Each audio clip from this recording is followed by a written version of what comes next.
Vamos ler o que diz a palavra, preste muita atenção, no segundo livro dos Reis, capítulo 5, verso 1. Naamã, comandante do exército do rei da Síria, era grande homem diante do seu senhor, e de muito conceito, porque por ele o Senhor dera vitória à Síria. Ele era herói de guerra, porém leproso. Saíram tropas da Síria e da terra de Israel. Levaram cativa uma menina que ficou ao serviço da mulher de Naamã. Disse ela à sua senhora: tomara o meu senhor estivesse diante do profeta que está em Samaria, e ele o restauraria da sua lepra. Então foi Naamã e disse ao seu senhor: assim falou a jovem que é da terra de Israel. Respondeu o rei da Síria: vai, anda, e enviarei uma carta ao rei de Israel. Ele partiu e levou consigo 10 talentos de prata, 6.000 ciclos de ouro, e 10 vestes festivais. Verso 9. Veio, pois, Naamã com seus cavalos e os seus carros, e parou na porta da casa de Eliseu. Então Eliseu lhe mandou um mensageiro e disse: vai, te lava 7 vezes no Jordão, e a tua carne será restaurada e ficará limpo. Verso 14. Então desceu e mergulhou no Jordão 7 vezes, consoante a palavra do homem de Deus, e a sua carne se tornou carne como a de criança, e ficou limpo. Voltou o homem de Deus, ele e toda a sua comitiva, veio, pois, diante dele: eis que agora reconheço que em toda a terra não há Deus senão de Israel. Agora, pois, te peço, aceites um presente do teu servo. Porém ele disse: tão certo como viu o Senhor em cuja presença estou, não aceitarei. Instou com ele para o aceitares, ele recusou. Disse Naamã: se não queres, peço que a teu servo seja dado levar uma carga de terra de 2 mulos, porque nunca mais oferecerá ao teu servo holocausto nem sacrifício ao teu Deus, senão o Senhor. Até aí. Fecha os olhos, vamos orar mais uma vez. Querido Deus, damos honra, glória, louvor ao teu santo nome. Ensina-nos através desse pequeno trecho, que haja riquezas e tesouros aqui a serem garimpados, trazidos do céu, para edificar a tua santa igreja. Não há outro nutriente que possa alimentar a tua igreja, a não ser tua palavra, teu santo maná, a palavra viva, eficaz, cortante como espada de 2 fios. Que ela seja agora, Senhor, manipulada, que ela seja agora usada pelo Espírito Santo, para converter, transformar e consolar corações. Receba a glória para si, Senhor. Faz teu reino avançar e nos conforma à imagem do seu Filho, em nome de Jesus, amém. Eu peço que você preste o máximo de atenção aqui no que eu vou falar. Segundo livro dos Reis, capítulo 5, vai narrar a história, a famosa história de Naamã, o leproso que é curado de lepra pelo profeta Eliseu. Aqui, alguns capítulos anteriores, Elias vai deixar a terra. Elias foi um dos profetas mais poderosos, mais suntuosos do Antigo Testamento. Um homem que não conheceu a morte, subiu vivo numa carruagem de fogo.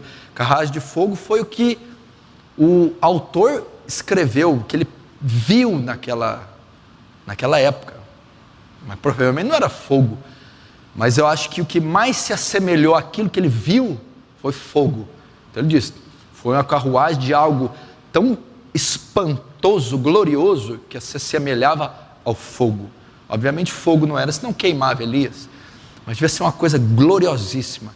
Algo parecido com o que está no trono de Deus. Algo parecido com as glórias de Deus. E levou Elias. Mas Elias deixa um sucessor, Eliseu, com o mesmo espírito, ou seja, a mesma unção estava sobre ele, e até mais que ele pediu porção dobrada do espírito.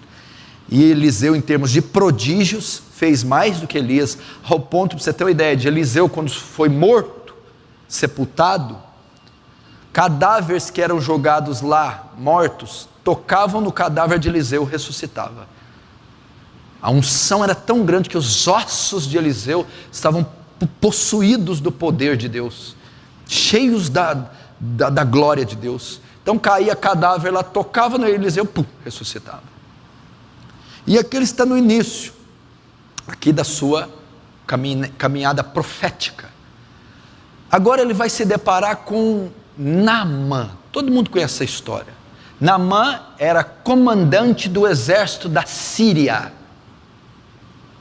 A Síria que tinha um rei Ben-Hadad, que eram inimigos de Israel.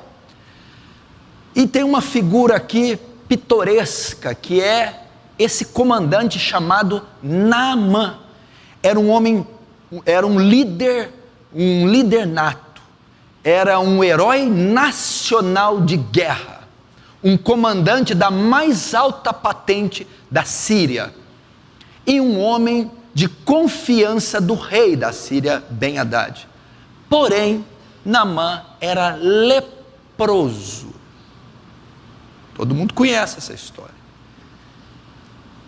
E Naamã vai buscar Eliseu para ser curado da lepra. Mas como Naamã vai ser curado? Quando Naamã está nas suas empreitadas em campanhas de guerra, uma das suas campanhas de guerra foi na fronteira de Israel. E nessa fronteira, num combate contra os israelitas, ele toma uma menina cativa, uma israelita, e leva para a casa dele para ser escrava, para servir ali, dentro dos aposentos de Naamã. E é sobre esta menina que eu quero pregar hoje. A menina de Naamã, a escrava de Naamã. Eu não vou falar de Naamã, eu vou falar da escrava israelita, da meninazinha de Naamã, a sua serva. Essa menina foi pega num confronto com os exércitos de Israel, nas fronteiras de Israel, e foi trazida para os aposentos, para a residência oficial de Naamã, para servir como empregada doméstica, ou a ama, a babá dos seus filhos, provavelmente, uma menina que assistia à esposa de Naamã. E ali, essa menina protagoniza cenas extraordinárias. Por que eu quero trazer essa palavra para você? Essa palavra é para aqueles que estão sozinhos, é para aqueles que estão lutando sozinhos, é para aqueles que não são compreendidos pela maioria, que não são compreendidos pela família, que não é compreendido pela esposa, que não é compreendido pelo marido, que não é compreendido pelos filhos. Por incrível que pareça, a vida cristã, narrada por toda a Bíblia, é uma vida de pessoas solitárias. Você encontra homens solitários na Bíblia, como Elias, como Moisés, como João Batista. Você encontra mulheres solitárias como Ana, como Débora. Você encontra pessoas que muitas vezes não contam com recursos. Você encontra Agar, expulsa por Sara, sozinha no deserto com Ismael. Você encontra leprosos, pessoas cegas, abandonadas, mas que estão lutando, que estão tentando seguir a Deus, mas que estão pensando em desistir. E essa palavra é para você. Talvez você está na empreitada sozinho, está orando e jejuando sozinho, está tentando conquistar sua casa sozinho, está sofrendo uma crise no lar, no emprego, no casamento, pessoal, familiar, e está enfrentando ela sozinho, não há um apoio, não há uma ajuda, não há palavra de conforto, todos estão remando contra você, não compreendem o que você compreendeu, não receberam a luz que você recebeu. Talvez é você, pai, marido, um homem reto, probo, honesto, santo, mas que está tendo problemas com a esposa dificultosa, que não compreende, que tem uma visão pequena do Evangelho, que luta a sua própria causa em vez a do reino. Talvez você, esposa, mulher honesta, firme, forte, sóbria, pontual, mas uma mulher que está lutando sozinha. Uma mulher que não consegue apoio dos filhos, dos parentes. Pode sentar aqui, meu filho, vai falar com você, pode subir lá. Você está meio sozinho, meio perdida lá. Vocês imaginam quem que é? Para estragar a pregação? É ele.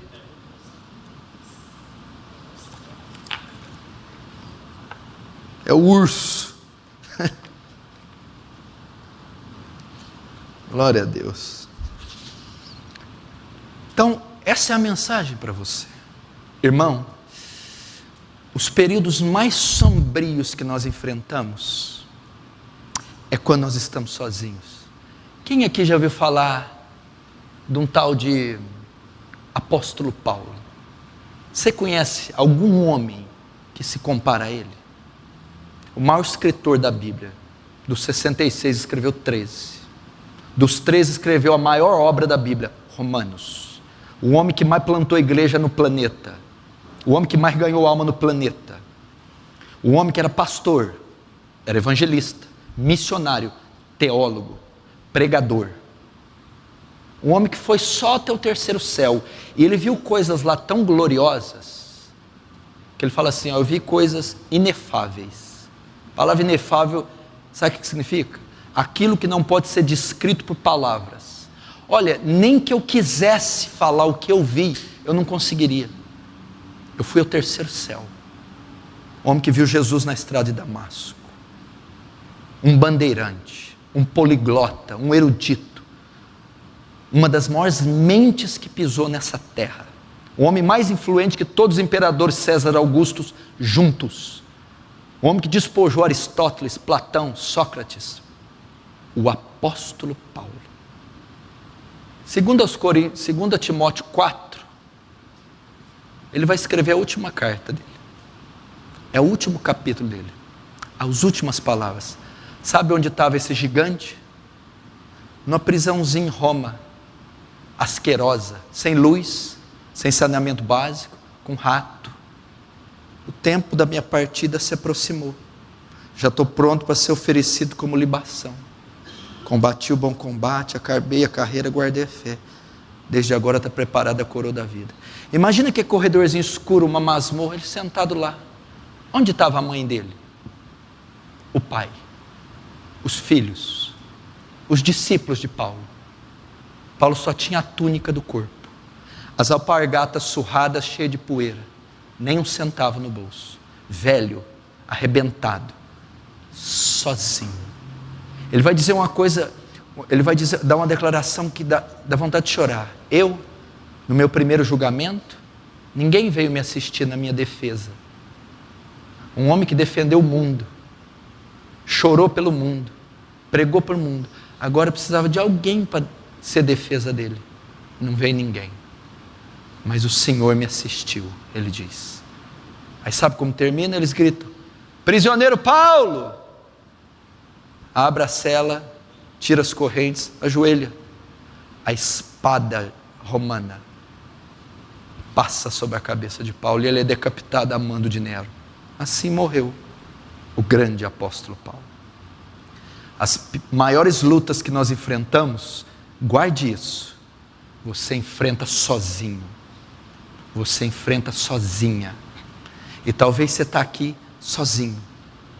Talvez você tenha uma mulher que não é incompreensiva, um marido que não é compreensivo, filhos que não são compreensivos, pais intolerantes, carnais. Essa menina aqui, a serva de Naamã, a israelita, vai nos ensinar como devemos nos posturar quando estamos sozinhos. Ela vai nos ensinar que nós não devemos desistir, mesmo estando sozinhos. Eu quero dizer para você que está sozinho, que ninguém compreende você, que você está carregando um fardo e ninguém pode dividir com você. Não desista, não desista, não desista. Somente o verso 2 fala da menina. Essa menina não tem árvore genealógica, ninguém sabe quem é a mãe, quem é o pai, não se sabe nada, só se sabe que é uma serva israelita. Pela palavra original menina no hebraico, pode-se dizer que ela tinha menos de 14 anos, de 14 anos para baixo, de 10 a 14 anos, era uma criança, era uma semi-adolescente, era essa menina. E o que essa menina representa aqui? Ela morava com Naamã, com a esposa de Naamã e com os filhos de Naamã. Essa menina fazia parte da família de Naamã, entendeu? Ela foi comprada como escrava e ela já fazia parte do seio de Naamã, da família de Naamã. É como se fosse uma filha ou uma parente de Naamã. Ela estava lá enclausurada no contexto da vida de Naamã. E o que isso nos mostra aqui? Que ela era a única que possuía conhecimento do Deus de Yahvé. Os outros eram pagãos, serviam deuses sírios, Rinom, o deus cananeu. Ela não, ela era a única luz ali dentro. Ou seja, toda a situação daquela casa estava em crise, por causa da lepra de Naamã. E todos eles estavam perturbados. E ninguém deles tinha direção de como curar a lepra, como sair daquela situação, aquela crise, aquela contenda, aquele deserto que eles viviam. Ela possuía o conhecimento de como livrar, só que ela estava sozinha. Talvez você está vivendo num contexto de uma guerra. Talvez você está dentro de uma casa toda dividida. Talvez você está num ambiente que está marcado por problemas, turbulências, e você não tem ninguém com quem contar. Você está só naquele contexto, só você naquela escuridão, só você no meio para enfrentar aquele problema. Eles não conseguiriam lidar com a lepra, ela teria que lidar, mas ela estava só. Eu quero dizer para você isso, que isso está e pode ocorrer com a sua vida. Você está exatamente lidando com a crise na tua casa, lidando com o problema no seu casamento, lidando com um contexto espiritual ferrenho, mas você está só. Era a situação dessa menina. A primeira coisa que eu aprendo aqui, ela diz assim,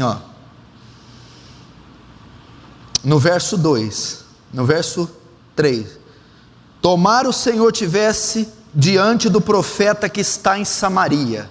Até aí, profeta que está em Samaria. Qual é a característica da pessoa que está sozinha? Presta atenção, eles estavam todos agitados por conta da lepra. A menina disse assim: se vocês conhecessem o profeta que está em Samaria, como eu conheço. Quem estava em Samaria? Eliseu estava morando em Samaria. Eliseu era a cura de Naamã. Eliseu era a solução, a resposta. Eliseu é um tipo de Deus. A menina está dizendo: se vocês conhecessem, porque eu conheço, mas vocês não conhecem a Deus. Talvez é o retrato da sua vida. Você é a única pessoa que possui conhecimento de Deus na sua casa. É a única pessoa que tem discernimento de Deus na sua casa. É a única pessoa que entende o Evangelho na sua casa. Ela era a única pessoa que conhecia a Deus naquela casa. Aquele que está sozinho muitas vezes está assim. É só você que conhece a Deus. Aqueles que estão à sua volta não conhecem a Deus. Aqueles que estão à sua volta não conhecem a palavra. Aqueles que estão à sua volta não conhecem o Evangelho. Você está só. Mas pastor, Naamã não passava por Israel, por Samaria, não tinha contato com a Torá, com o Deus judeu. Verdade, tinha, mas não conhecia. Talvez é você, esposa, tem um marido que vem na igreja, um marido que ouve as pregações, mas ele não conhece a Deus, ele não tem discernimento. Ele está com você nos cultos, ele ouve a mesma pregação que você, Ele lê a mesma Bíblia que você, mas os olhos dele não se abriram. Ele chega em casa desfazendo tudo que foi pregado. Ele não tem discernimento. Você está sozinha, mesmo ele estando sentado do seu lado, mesmo ele frequentando a mesma igreja que você. Ele não consegue compreender, ele não tem entendimento de quem Deus é, ele não consegue discernir a palavra, ele não consegue entender o mandamento. Talvez é o contrário, é o marido que tem uma esposa que se diz religiosa, que se diz que lê, diz que conhece, mas não conhece a Deus, não entendeu a fé, não entendeu as doutrinas do Espírito Santo. Talvez são os filhos, pais simpatizantes da igreja, mas pais truculentos, pais carnais, que não conhecem, fazendo você, filho, estar sozinho. A menina era a única que sabia da existência de Eliseu, é a única que sabia do poder de Eliseu. Ela conhecia Deus e conhecia o seu poder. Eu sei que aquele homem cura, aquele homem é poderoso, ele faz sinais. Talvez você na tua casa, no teu trabalho, com a tua mãe, com os teus filhos, com a tua esposa, é o único que conhece o poder de Deus, o poder transformador de Deus, o poder curador de Deus, o poder salvador de Deus, mas eles não conhecem, mesmo eles vindo, participando da igreja, eles não têm entendimento. Então isso faz você estar só.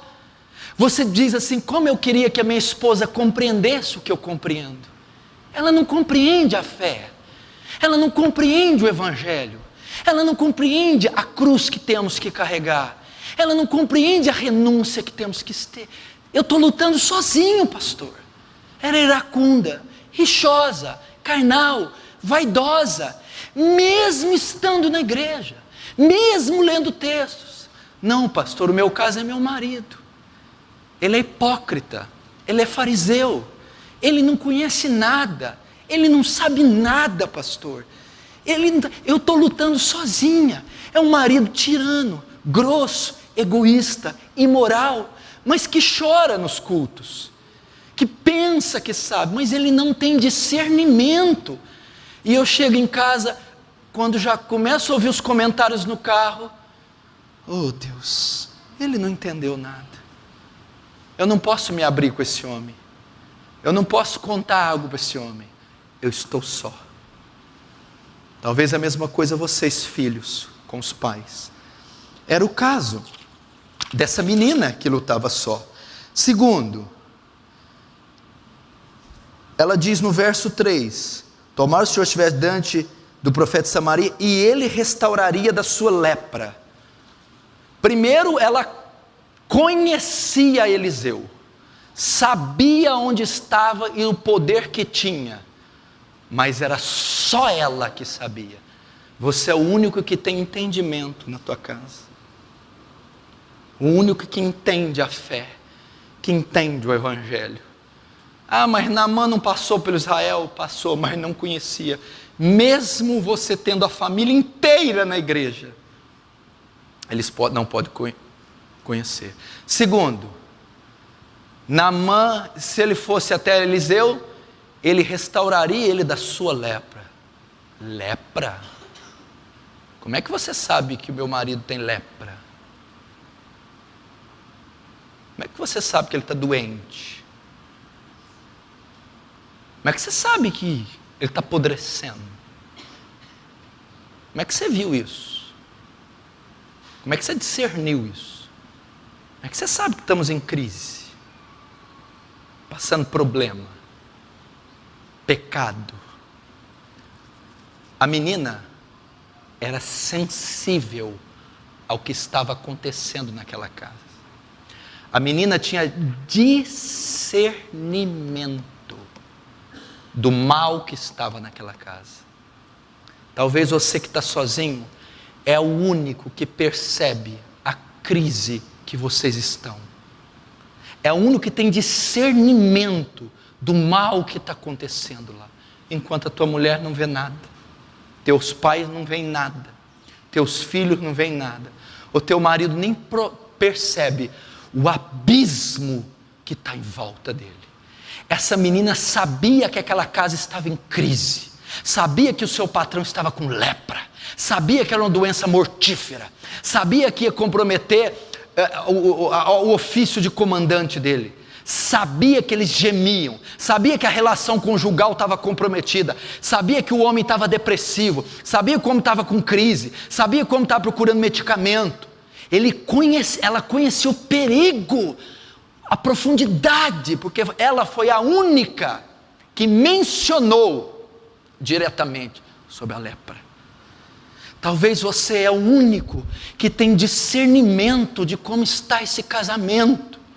Talvez você é o único que tem discernimento que essa família está indo para o buraco, enquanto teu marido ri, enquanto teu marido compra, enquanto teu marido vende. Talvez você é o único que chora e dói, enquanto tua mulher quer o cartão, enquanto a mulher quer um vestido, enquanto a tua mulher quer um sapato. Você vê o perigo que está correndo seus filhos, ímpios, no pecado. Você vê o perigo que está esse casamento a ponto de um desastre, um divórcio, uma violência física. Então você é a única que vê a condição e o estado espiritual. Gente, esse homem está perdido.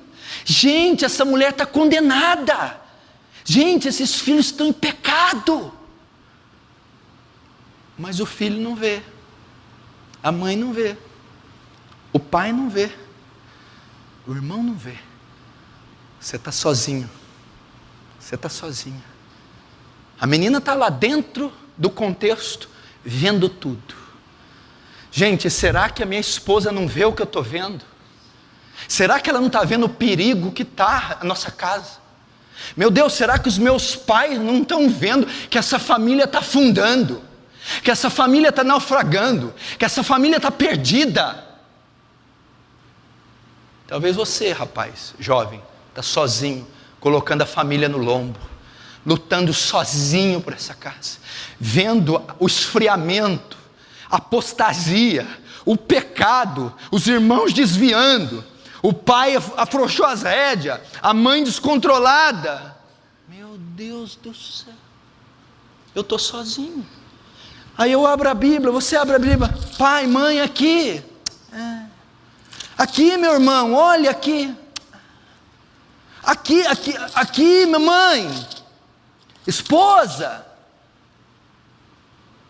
Ela tinha discernimento do que estava acontecendo. Como dói isso? O que significa isso? Isso implica em uma coisa: quando só você discerne o problema da sua casa, só você carrega o fardo. Quando só você identifica a crise, a lepra, a doença, só você carrega o fardo, porque eles não veem o que você vê.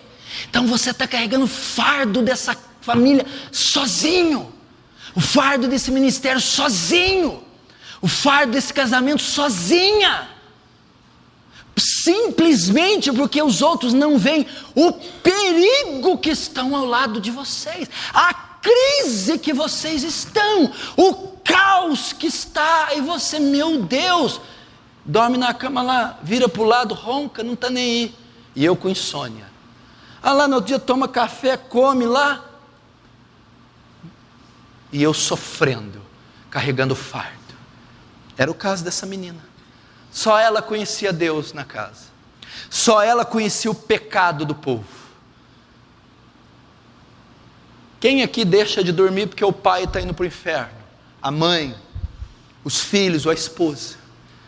E você vê o pai, a mãe, os filhos, a esposa ou o marido nem se importando com a própria salvação, com o próprio estado de condenação, e você, meu Deus, eles não veem. O fardo espiritual dessa família está nas minhas costas. A responsabilidade da salvação desse homem, dessa mulher, dos meus irmãos, está sobre mim. É o que estava sobre ela.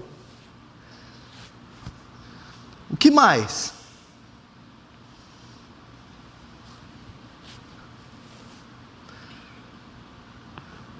Verso 4. Então foi Naamã e disse ao seu senhor: assim falou a jovem que é da terra de Israel. Respondeu o rei da Síria: vai, anda, e enviarei uma carta ao Deus de Israel. Terceiro, presta atenção.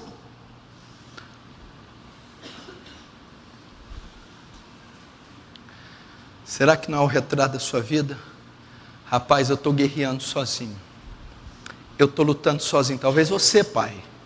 Talvez você, mãe. Talvez você, esposa. Talvez você, marido. Talvez você, filho.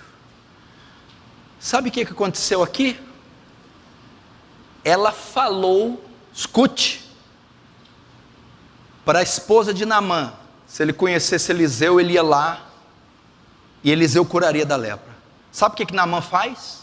A mulher de Naamã avisa para ele, e Naamã: eu vou falar com o rei Ben-Hadad, para ele me liberar, para eu ir até Israel, eu vou lá. O que tem de mais nisso? O que tem? Vamos lá. Como é que um comandante do exército das nações mais poderosas da terra ia dar ouvido a uma menina de 13 anos, escrava, judia, uma escrava, uma pirralha de 13 anos, escrava, sem pai nem mãe? Como é que ela conseguiu fazer Naamã, a maior patente militar da Síria, um herói nacional de guerra? Como é que ela conseguiu influenciar Naamã para ele ir atrás de um profeta para curar ele? O que eu aprendo aqui? Primeira dica para você que está sozinho. Está sozinha, esposa? Estou. Está sozinho, marido? Estou. Está sozinho, filho? Estou. O testemunho daquela menina foi o testemunho dela que fez Naamã se locomover até Samaria. Ele não daria ouvido a uma menina qualquer. Foi Naamã que quando ela disse, ouviu ela porque essa menina aí tem fé. O Deus dessa menina é poderoso. Essa menina aí é fiel à lei do seu Deus. Essa menina é uma mulher de oração. Essa menina é santa, não se mistura com os sírios. Essa menina aí faz orações 3 vezes ao dia. Essa menina é uma conhecedora da Torá. Essa menina é honesta. Essa menina nunca levantou a voz. Essa menina aí, o testemunho dela é poderoso, e eu vou me curvar ao Deus dela. Primeira dica para você que está sozinho: teu pai não dá bola para você, tua mãe, teus irmãos desviados, tua esposa rixosa, iracunda, teu marido é carnal, teu marido é um irresponsável. Deus está dizendo: dê testemunho onde você está, seja um crente fiel onde você está, porque o seu testemunho vai influenciar o que está à sua volta. O seu testemunho vai convencer teu pai, vai convencer tua mãe, vai convencer tua esposa, vai convencer teu marido, vai convencer teus filhos. É assim. Não desista. Essa menina estava só ela conhecia Deus, só ela orava, só ela jejuava, só ela ia aos cultos, só ela se santificava, só ela tinha discernimento, enquanto que toda a sua família cega, mas ela continuava. Só ela tinha discernimento do mal que estava na casa. Ninguém estava se importando com a condição espiritual, com a crise, com as doenças, mas ela tinha discernimento, ou seja, sofria dores de parto, tinha agonia de ver aquele homem leproso. Terceiro, essa menina não desistiu de Naamã, não desistiu da serva de Naamã, não desistiu dos filhos de Naamã, não desistiu da casa do seu Senhor, e continuou dando um poderoso testemunho. Eu quero dar uma palavra para você que está só, você que é filho de pais bêbados, você que é filho de pais ímpios, você que é filho de pais violentos, você que é marido de uma mulher ímpia. incompreensiva, imatura, descontrolada. Você que é mulher de um homem ímpio, dê o seu testemunho. Não desista. A palavra do Senhor diz para as esposas: se você, irmã, tem um marido descrente, e ele consentir em ficar com você, não se aparte dele, porque a mulher crente santifica o marido no convívio com o marido. Se o marido tem uma mulher descrente e essa consiste em viver com ele, não abandone essa mulher, porque essa mulher no convívio com você, ela se santificará. O que o Senhor quer dizer? O seu testemunho vai trazer esse homem para Jesus. O seu testemunho vai trazer essa mulher para Jesus. O seu testemunho vai trazer seus pais a Jesus. Olha o testemunho dela. Acho que vocês não entenderam. Meu irmão, era o comandante do exército da Síria.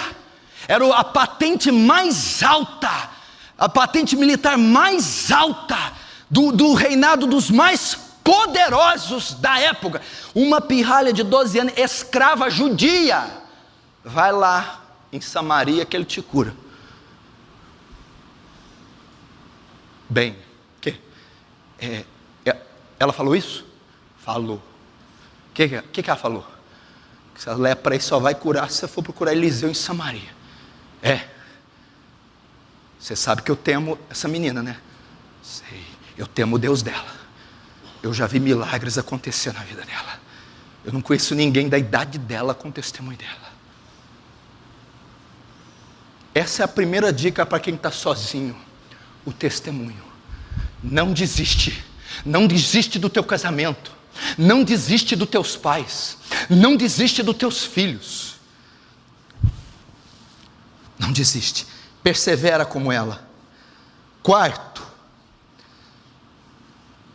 verso 3 ainda. Disse ela à sua senhora: tomara meu senhor estivesse diante do profeta que está em Samaria, ele o restauraria da sua lepra.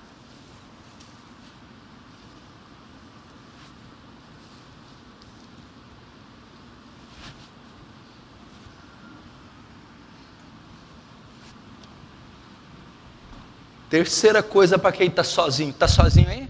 Está sozinho, Jonathan?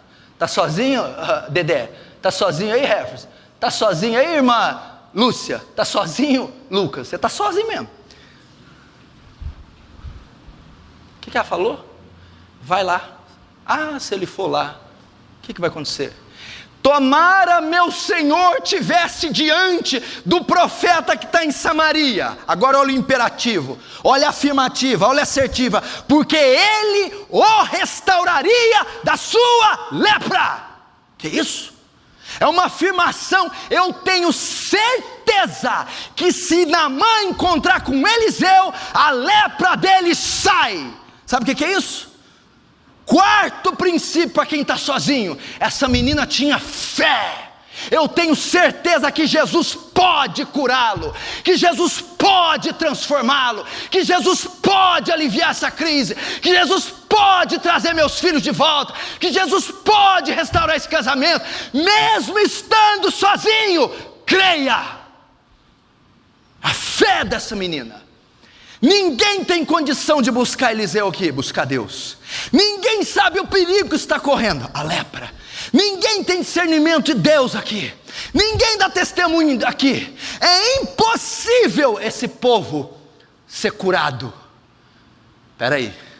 Mas tem um representante da graça aqui, tem um representante do reino aqui, meu irmão. Mesmo estando sozinho, através de você, Deus pode operar em toda a sua casa. Mesmo estando sozinho, através da sua fé, outros podem ser afetados. Não desiste. Fé. Essa menina creu. Se ele for lá, ele vai ser curado. Pastor, eu estou só. Ninguém para lutar comigo. Meu marido não me compreende, meus filhos, minha esposa. Estou só. Estou com essa menina enclausurada num templo pagão, numa família pagã, cheia de carnalidade e impiedade. Creia. Creia. Sabe o que está acontecendo aqui com a judiazinha de 12 anos? Estou levando essa família no lombo. Estou arrastando essa família com a força e o poder da fé. Estou colocando a responsabilidade sobre mim. Meu irmão, se não há ninguém consciente na tua casa, se você não tem filhos conscientes, se você não tem pais conscientes, se você não tem uma esposa consciente, coloque eles sobre os seus lombos, pela fé. Pela fé. Ela creu. Continue crendo por eles. Eu poderia usar aqui a mesma tópico que eu usei no servo do centurião de Cafarnaum. Mas qual que foi o tópico do servo? Lembra do servo? O servo estava na cama entrevado. Ele não podia até Jesus, o centurião foi, não podia rogar até para Jesus, o centurião rogou. Mauri, ele não podia crer, o centurião creu por ela. Essa menina mostrou o que? Fé. Meu pai não crê? Não. Meus irmãos não crê? Não. Minha esposa não crê? Não. Meu marido não crê? Não. Eu creio para eles. Eu creio por eles. Se a minha senhora levar Naamã até Eliseu, ele vai curá-lo da lepra. Eu, menina judia de 12 anos, eu creio por você, Naamã, creio por você, esposa de Naamã, creio por vocês, filhos de Naamã, creio por essa casa. Crê, meu irmão. Creia mesmo estando sozinho. Crê que Deus vai restaurar esse lar. Crê que Deus vai salvar esse casamento. Crê que Deus vai trazer seu marido. Crê que Deus vai livrar você da crise. Crê. Mesmo estando sozinho, pastor? Mesmo. Crê. Talvez você está com esse sentimento. Só eu que oro nessa casa, poxa. Só eu que leio a Bíblia nessa casa, poxa. Só eu que chamo para ir para o culto nessa casa, poxa. Só eu que mando desligar essa televisão. Santifica. Só eu que choro, poxa. Não tem um braço amigo, não tem um marido compreensivo, não tem, só está eu. Deus está dizendo, mesmo que esteja só você, não pare, não desista, não recue, não abandone esse homem, não abandone essa mulher, não abandone esse lar. Creia.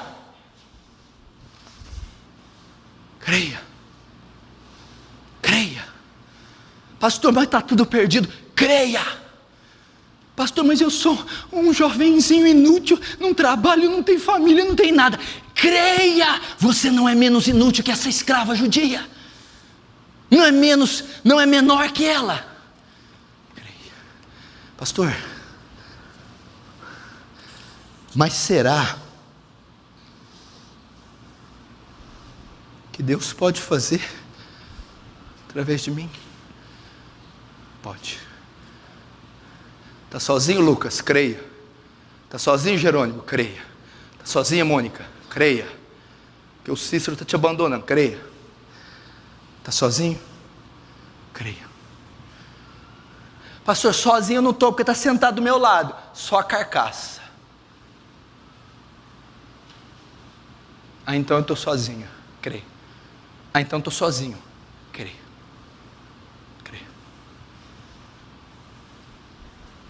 Só eu que leio, só eu que oro, creio. Olha o que mais que essa menina fez. Veja o show da menina. Está fazendo gol de bicicleta e dando passe de letra. Está aqui, ó. É a sensação da Síria. É o espetáculo que envergonha nós, os marmanjos. Fica vendo aqui. Não é o birubiru não, minha filha. É a menina, olha lá.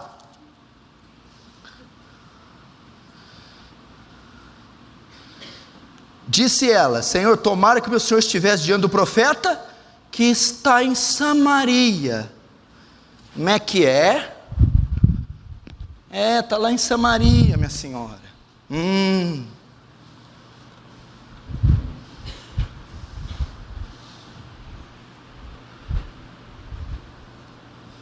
Esse é o tópico mais importante.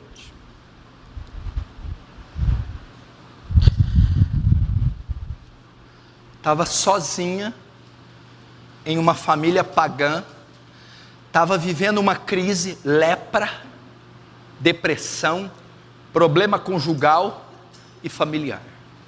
Só ela possuía conhecimento de Deus, só ela tinha temor a Deus, conhecimento do Evangelho.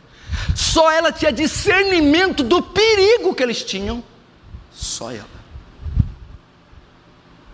Ela tinha fé, deixa eu ver aqui, ela tinha fé, dava testemunho, mas é Eucana, é amoroso, bondoso, vai dando tapa com luva de pelica na cara da esposa, e a esposa, eu tenho que me curvar a esse homem.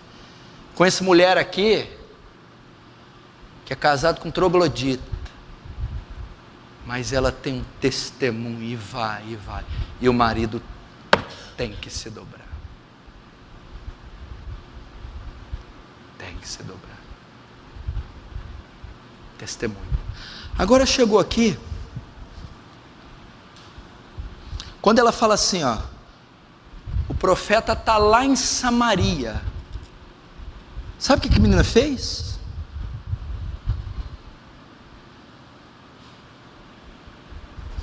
Ela creu,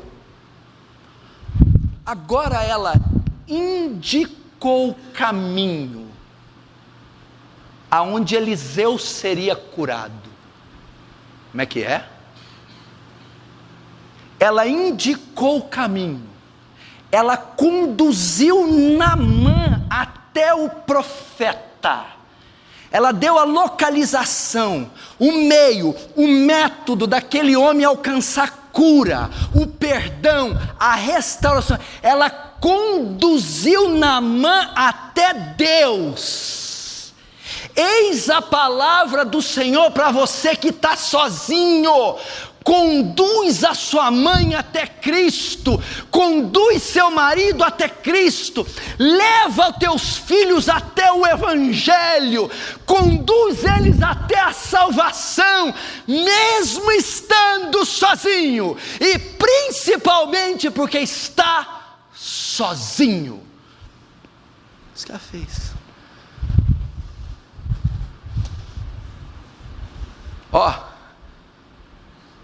Vai até Samaria, está lá em Samaria, lá está a salvação, lá está o perdão, lá está a cura, lá está a vida eterna.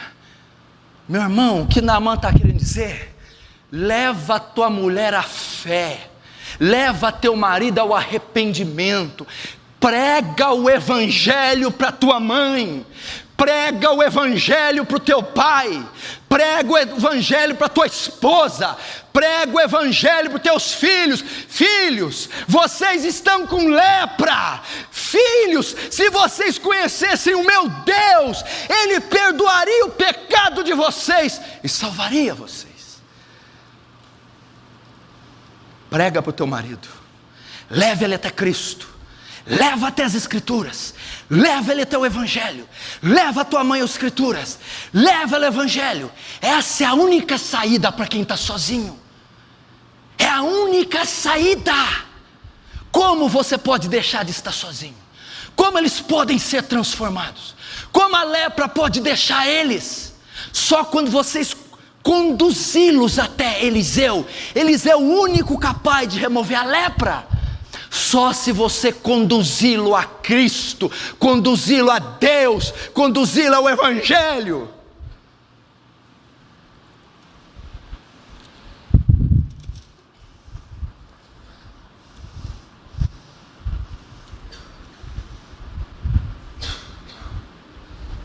Vou levar essa mulher para a igreja.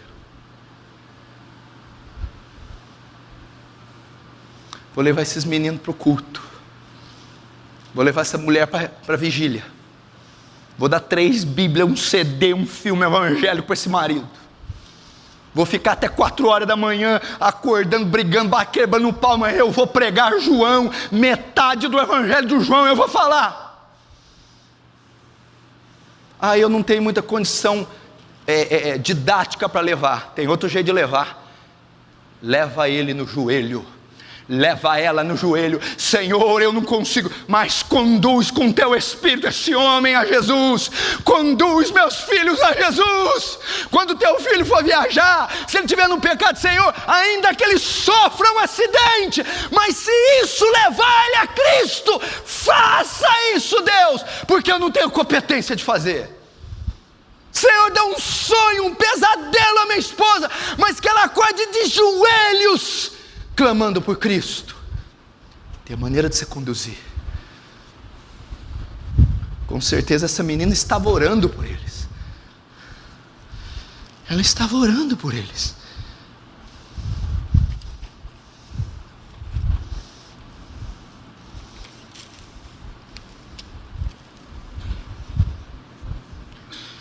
Será que funciona? Uma coisa é o senhor pregar aí, essa beleza, esse vigor. Olha para mim. Eu sou um sozinho, mas um sozinho como eu é mais que um sozinho. Será que funciona? A menina conhecia a Deus, conhecia o pecado do povo, a crise, a lepra, dava testemunho, era uma mulher de fé, poderosa. Que mais? Conhecia o poder de Deus e levou elas ao caminho. Vamos ver se funcionou? Vamos ver. Verso 9. Veio, pois, Naamã, 2 Reis 5:9. Veio, pois, Naamã com seus cavalos e os seus carros e parou na porta da casa de Eliseu. Sabe o que a menina conseguiu fazer? Levou Naamã na igreja, na porta da casa onde estava o profeta.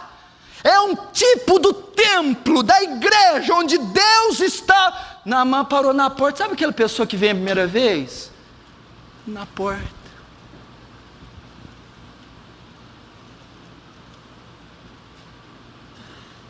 Olha o que o testemunho de uma criança de 12 anos fez, o que a fé de uma criança de 12 anos fez, o que a intercessão de uma criança, o que o conhecimento de Deus do pecado, e o que a pregação da menina fez, a menina que pregou, a menina que mostrou o caminho da salvação, da cura.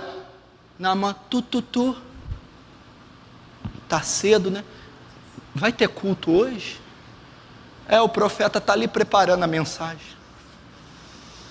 A porta da casa de Eliseu significa o culto, a igreja, a presença de Deus. Mesmo sozinha, ela levou o poderoso, arrogante, ímpio, incircunciso Naamã até a presença de Deus, até assistir um culto, até a graça de Deus. Você pode sozinho. Vamos, meu irmão, não desista pelo fato de estar sozinho.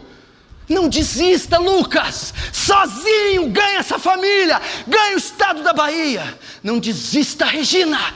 Vem sozinha, crê sozinha, jejua sozinha. Daqui um dia vão estar tudo parado na porta da igreja, pedindo a graça e a salvação. Vem sozinha.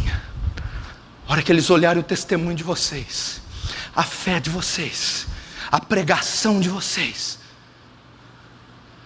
pegou o exército. E ali Naamã representa, sabe quem? A esposa e os filhos, a família inteira. Viu? A família inteira.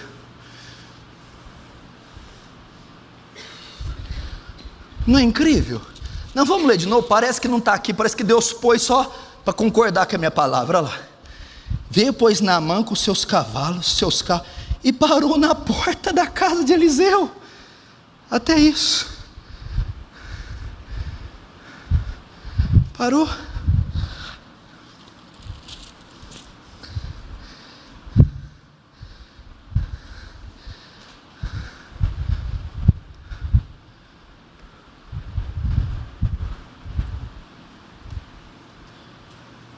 Meu Deus do céu, eu queria estar sentado aí no seu lugar. Que palavra de fé. Quem falou que você precisa de alguém, irmão? Tem a Trindade com você, Pai, Filho e Espírito? Ah, meu filho, você está com a maioria. Vamos mais. Acho que vocês não estão entendendo ainda o que tem aqui. Verso 10. Então Eliseu lhe mandou um mensageiro dizendo: vai e lava-te 7 vezes no Jordão. Até aí.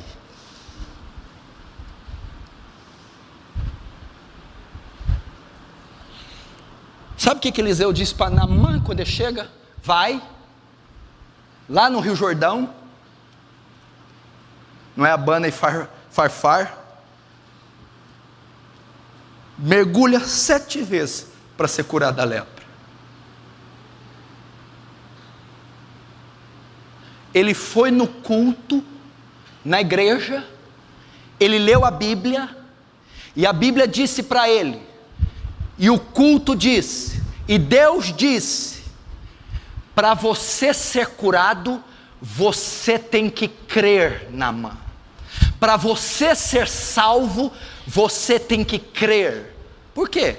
Mergulhar 7 vezes é um ato de fé. Foi isso que Naamã ouviu quando foi à casa de Eliseu. É isso que o pecador ouve quando ele é conduzido ao evangelho, a um culto, à igreja ou à fé. O evangelho diz: para você ser curado, você precisa crer. Para você ser salvo, você precisa crer. Agora vamos ver se Naamã creu. Verso 14. Então desceu e mergulhou no Jordão 7 vezes, conforme a palavra do homem de Deus. Até aí. Como é que o senhor sabe que Naamã creu? Porque a fé sem obras é morta. Mostra a tua fé sem obras, que eu com as minhas obras mostrarei minha fé. A evidência que Naamã creu para ser curado foi que ele foi ao Jordão e mergulhou 7 vezes na água. Olha o que o testemunho de uma solitária menina fez. Olhe que uma menina de 12 anos, sozinha, lutando contra o império sírio, contra um comandante de alta patente, conseguiu levar Naamã à fé, conseguiu levá-lo a crer e a produzir frutos de fé. Olha o que aconteceu. Sua carne se tornou como a carne de uma criança e ficou limpo.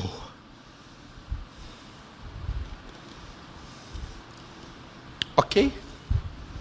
O que mais? Só que essa aqui não é a fé salvadora, não. Naamã não estava salvo. Sabe o que a menina conseguiu fazer, Cidinha? Resolveu a crise. Não tem mais doença em casa, não tem mais briga no casamento, a dívida está paga,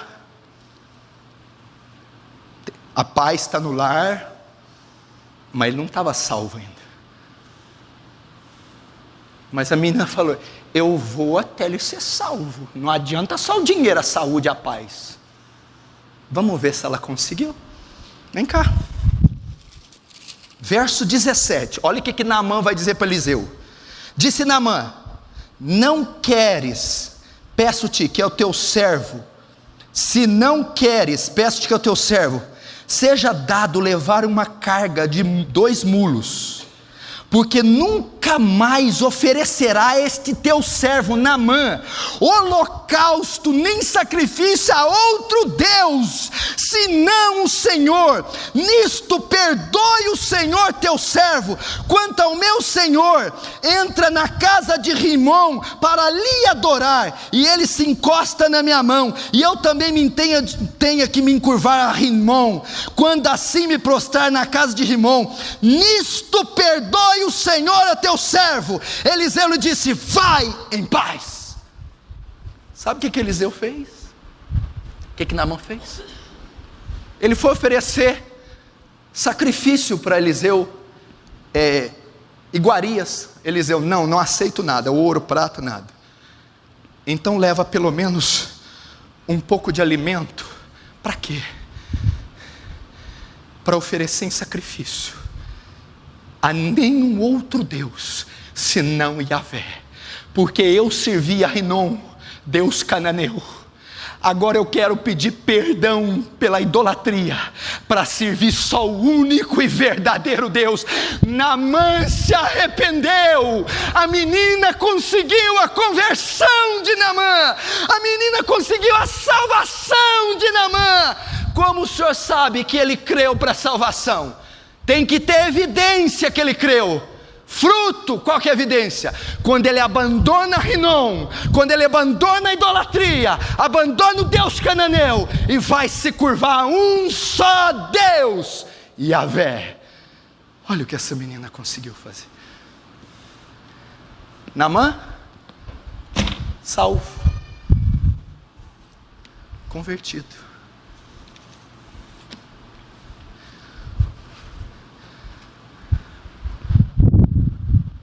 Extraordinário. Todo mundo ouve falar de Naamã. E da menina? Naamã que é o cara? A menina. Talvez essa hora que Naamã estava lá com Eliseu, ela estava brincando de boneca. Foi ser uma bonequinha bonitinha, igual a Miriam, do Moisés. Mal vocês sabem o poder que estava naquela criança. A fé, o testemunho, sozinha, sem mãe, sem pai, escrava numa terra pagã estranha. Meu Deus, mas que impacto, que testemunho!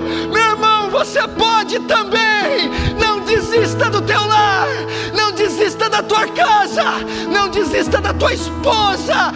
Vai nessa força. Deus é com você. Pastor, a crise está grande, eu estou sozinho. Vai que há poder em ti para solucioná-la. Vai que Deus é poderoso. Pastor, eles não me compreendem. Vai sozinho, vai crendo, vai insistindo, vai lutando, vai orando. Pastor, mas me plantaram num lugar tão longe, numa cidade longe, com gente estranha, sem ninguém, sem nada, outro contexto, outra forma, outra filosofia. Vai.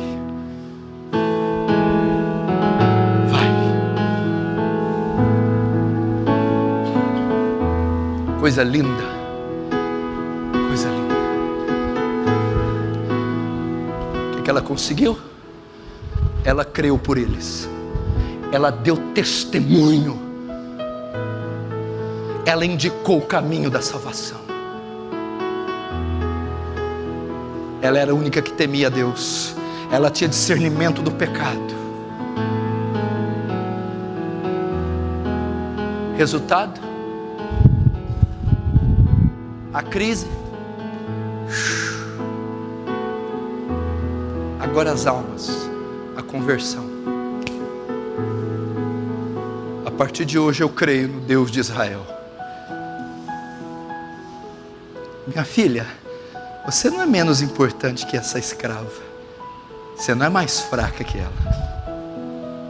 Você não está mais sozinha ou sozinho que ela. Se ela conseguiu, por que você não? Pastor, se o senhor pudesse resumir a história dessa menina, então me dá uma palavra só, porque eu não consigo gravar muita coisa. Como o senhor resumia toda a odisseia dessa menina, a história? 2 letras: fé. Fé. Só isso.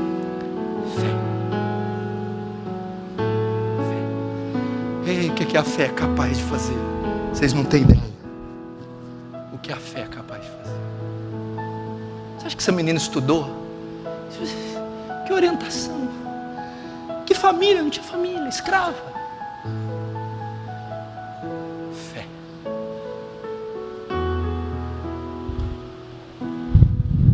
Paulo falava assim, ó: por cuja causa eu padeço, mas não me envergonho, porque eu sei em quem eu tenho crido. Ah, se nós pudéssemos falar isso.